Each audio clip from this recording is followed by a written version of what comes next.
AGASEKE K'AMAKURU MU KARERE ngapfunduriye muri Kongo Kinshasa. Leta ya Repubulika Demokarasi ya Kongo yatanze Lt.Col Lumumba ngo umukandida ku mwanya w'umunyamabanga mukuru w'umuryango w'ibihugu bikoresha ururimi rw'igifaransa OEF. Leta ya Kongo ikurikiye u Rwanda na Mauritania nabyo byatangaje abakandida babyo. Lt.Col umwana wa kabiri w'intwari w'ubwigenge ya Kongo Kinshasa Patrice Lumumba harazwi muri politiki y'iki gihugu no mu kugerageza gukomeza umurage wa se. Minisiteri y'itumanaho ya Kongo yavuze ko yatanze kandidatire ya Lt.Col ko afite ubunararibonye bw'imyaka irenga 30 mu butegetsi, diplomasi y'umuco, ubufatanye mpuzamahanga n'ubutegetsi mu by'ubukungu muri Afurika. Iyi minisiteri yongera ko Lt.Col Lumumba ari umuntu uzwi ku rwego rwa Afurika na mpuzamahanga. Lumumba yongereye ku bandi bakandida bamaze gutangwa n'ibihugu byabo barimo Mushikiwabo watanzwe na leta y'u Rwanda mu kwezi gushize na ugomba watanzwe na Mauritania muri uku kwezi, nk'uko bivuga n'ikinyamakuru Financial Africa cyaho. Mushikiwabo arashaka manda gatatu kuri uriya mwanya yatorewe muri manda ya mbere 2018 no kuri manda ya kabiri 2022 irangira mu mpera z'uyu mwaka. Amatora kuri uriya mwanya azabera mu nama rusange y'umuryango uzabara FARDC muri Cambodia mu Gushyingo uyu mwaka.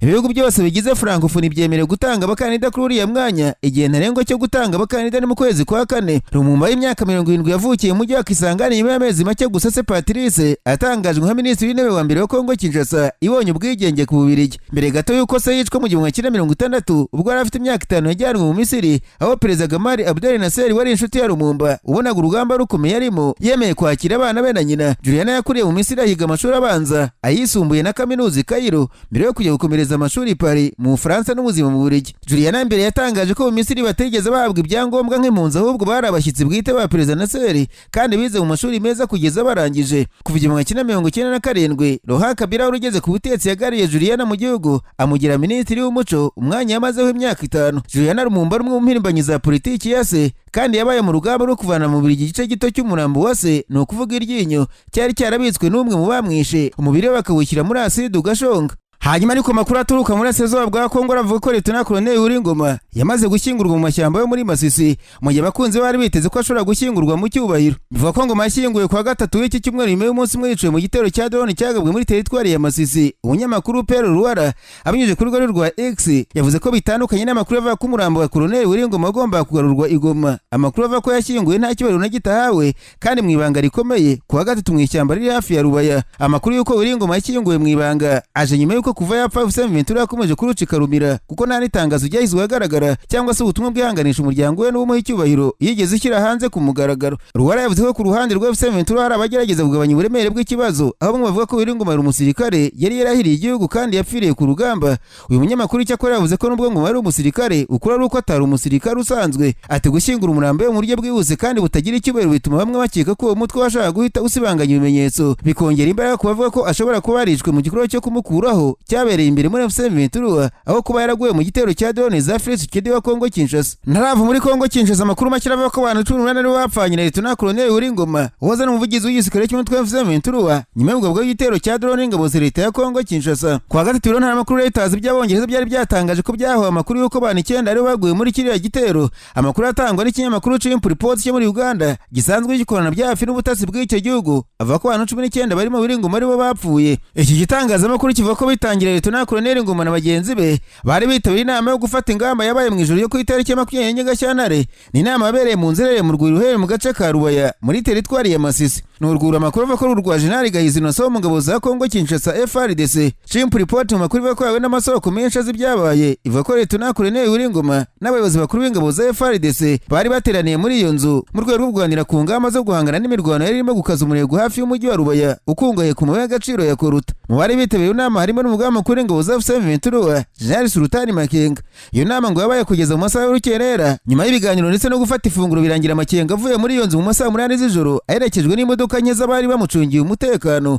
General Makenga amaze kugenda Willy Ngoma na bagenzi be ngo bagumye muri iyo nzu bakomeza kuganira. Mu masaha 9 z'urukerera ngo nibwo nawe yavuye muri iyo nzu yerekeza ahantu hatatangajwe. Abasirikare bakuru ba AFCM23 cyakora ubwo bari mu nama ngo ntibari bazi ko ari drone y'ubutasi iri kuzunguruka hejuru yabo ikurikiranira hafi ibikorwa n'ingendo zirimo kubera muri ako gace. Amakuru avuga ko mu gihe imodoka zari zitwaye Ngoma zari mu muhanda mu ijoro drone y'intambara yahise irekura ibisasu bikomeye irasa izo modoka nta guhusha. Umwe mu bahaye amakuru Chimp Report yavuze ko icyo gitero ngo cyarihuse kandi gifite imbaraga zidasanzwe, ati imodoka zahise zangirika, abantu 19 barimo Lt.Col Willy Ngoma n'abari bashinzwe umutekano we bahasize ubuzima. Amakuru avuga ko bapfanye na Willy Ngoma biganjemo abagize umutwe wihariye ushinzwe kurinda abategetsi bakuru ba M23, umutwe w'abakomando b'intarumwe ku bafite ubunararibonye ku rugamba bashinzwe gucungira umutekano ubuyobozi bukuru bw'uriya mutwe. FARDC binyuje ku rubuga rwayo rwa X yigambye kiriya gitero gusa ubutumwa iza kubusiba nyuma y'umwanya mutoya.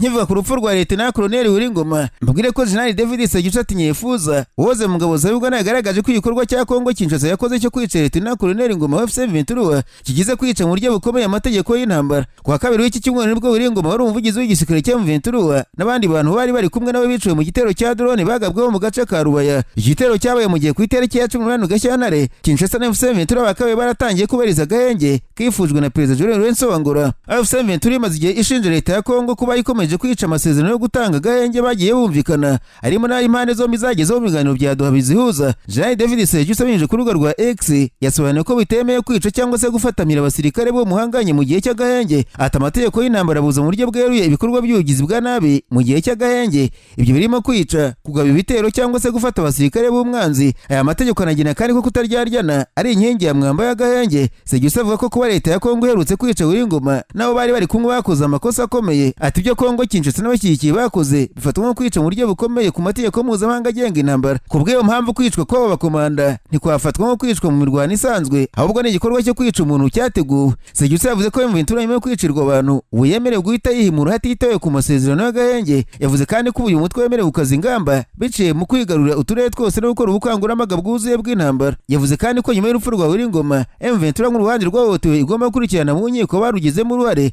bakaryozwa ibyaha by'intambara hashingiye ku mategeko agenga intambara. Reka mabwire kandi ko ibiro bya Perezida Leta Zunze Amerika byahagaritse gahunda yo gufatira u Rwanda ibihano nyuma y'ubuvugizi bwakozwe na Senateri Lindsey Graham w'umunyamerika. Ikinyamakuru The Wall Street Journal cyanditse ko mu mpera za Mutarama uyu mwaka Perezida Paul Kagame yahamagaye Senateri Graham usaba ubufasha bwo guhagarika umugambi wa White House wo gufatira u Rwanda ibihano. Kuva mu mpera z'umwaka ushize Amerika yari yarakunze kuva ko izahana u Rwanda irushinja kudashyira mu bikorwa amasezerano ya Washington rwasinyanye na Kongo Kinshasa mu kubuza ko umwaka ushize. Graham ngo yemeye ubwo bufasha asaba White House n'ibintu bya Vice President JD Vance kudafata ibyo bihano kubera ko u Rwanda ari umufatanyabikorwa wizeye wa Amerika, bityo ko kurufata ibintu bya rushobora kureba ubufatanye na Washington. Graham kandi ngo abwiye White House ko u Rwanda rwohereje gahunda yo kohereza mu y'agaciro muri Amerika nyuma y'amasezerano ibihugu byombi byasinye. Abayobozi benshi bazi iby'iriya dosiye bavuze ko White House yahise yisubira ku cyemezo cy'ibihano yateganyaga gufata, nubwo abayobozi batandukanye batumvaga kimwe ibyo kubihagarika. Senateri Graham ni umwe wagize ishyaka ry'abarepublikani, akaba akomoka muri Carolina y'Amajyepfo ndetse akaba n'umuntu hafi cyane wa Perezida Donald Trump. Kuri ubu umuvugizi we nta kiratangaza kubivugwa, White House nayo nta kiratangaza. Muri Kamena umwaka ushize nibwo u Rwanda na Kongo Kinshasa byageze ku masezerano y'amahoro nyuma yo guhurizwa mu biganiro na Amerika.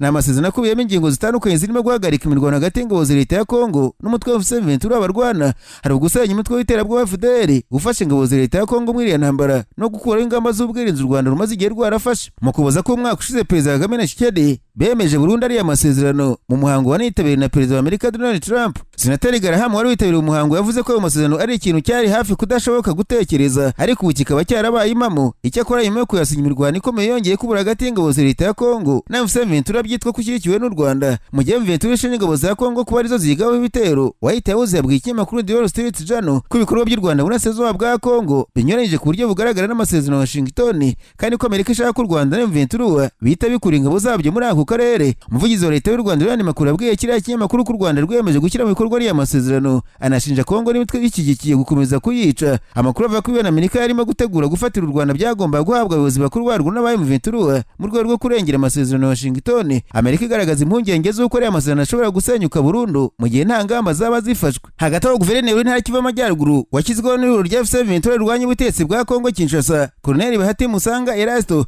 yasabye abaturage kwitandukanya n'umutwe w'iterabwoba FDLR, abamenyesha ko bawushinze bamenye amaraso y'inzirakarengane mu Rwanda. Ubutumwa buhaye abatuye muri sheferi ya Bwisha, Groupement ya Binza muri teritwari ya Rutshuru hafi y'umupaka wa Uganda, ubwo abasuraga herekejwe n'abandi bayobozi bo ku rwego rwa politiki n'urw'umutekano. Nararanganisha amaso ibinyamakuru byandikirwa muri Tanzania. Abanyamakuru bakize amakaramu ku mpapuro barandika, banditse ko leta ya Tanzania yemeye ko ubwato bwafatiwe mu nyanja ku ruhande rwa El Salvador butwaye toni za kokayine bwanitse muri icyo gihugu.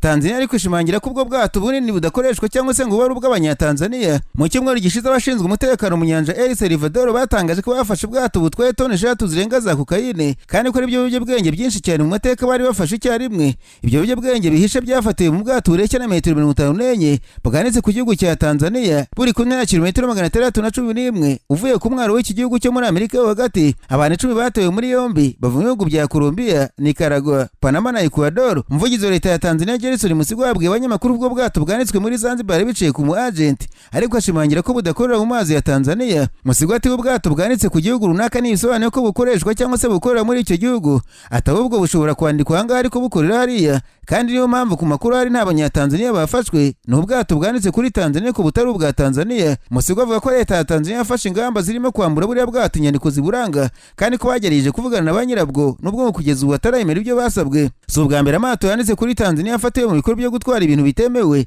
Mu mwaka ushize Iran yafashe ubwato bugendera ku byangombwa bya Tanzania butwaye ibitoro mu buryo butemewe. Agaseke k'amakuru mu karere ngafunikire mu Burundi abanyamakuru bakozeje ba muri no barandika banditswe umugabo w'imyaka 50 ukeye ko urero rukomeye mu kwica ababikira b'Abataliyani bishwe bahutuye 2014 Bujumbura aho bari batuye mu gace ka Kamenge yafatiwe mu mujyi wa Parma mu Butaliyani nk'uko ibinyamakuru byabo bitangaza. Ibinyamakuru bisubiramo umushinjacyaha Alfonso Davino avuga ko Guillaume Harushimana umaze imyaka myinshi aba mu Butaliyani yafashwe mu iperereza rimaze imyaka myinshi. Alfonso avuga ko Harushimana yagize uruhare rw'ibanze mu gutegura no kwica mu bugome bukabije Yarashe wari ufite imyaka 83, Lucia Purici wari ufite imyaka 75 na Bernadetta Bogian wari ufite imyaka 79 kuko bari banze gufasha umutwe w'inyeshyamba z'abarundi muri Kongo Kinshasa. Bari ababikira babiri ba mbere bishwe bakubiswe ibintu bityaye mu mutwe ubundi babaca ingoto. Uwa gatatu yishwe mu ijoro ryakurikiyeho atashye mu kigo babagamo kuko atarari bica bagenzi be we yaciwe umutwe. Harushimana ntabwo aragize imbere y'ubucamanza kandi nta kiravuga ku byaregwa. Iyicwa ry'ababikira bo mu muryango w'Abasaverine ni inkuru yavuzwe cyane mu makuru ku isi muri Nzeri 2014. Ikinyamakuru Today cyo mu Butaliyani gisubira mu mushinjacyaha Alfonso avuga ko Harushimana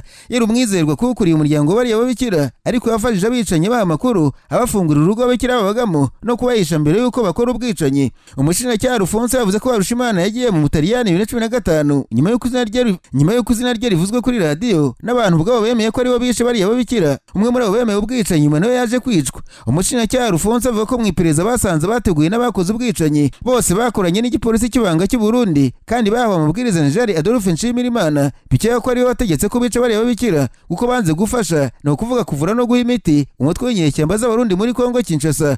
Adolphe Nshimirimana nawe yapfuye yarashwe 2015.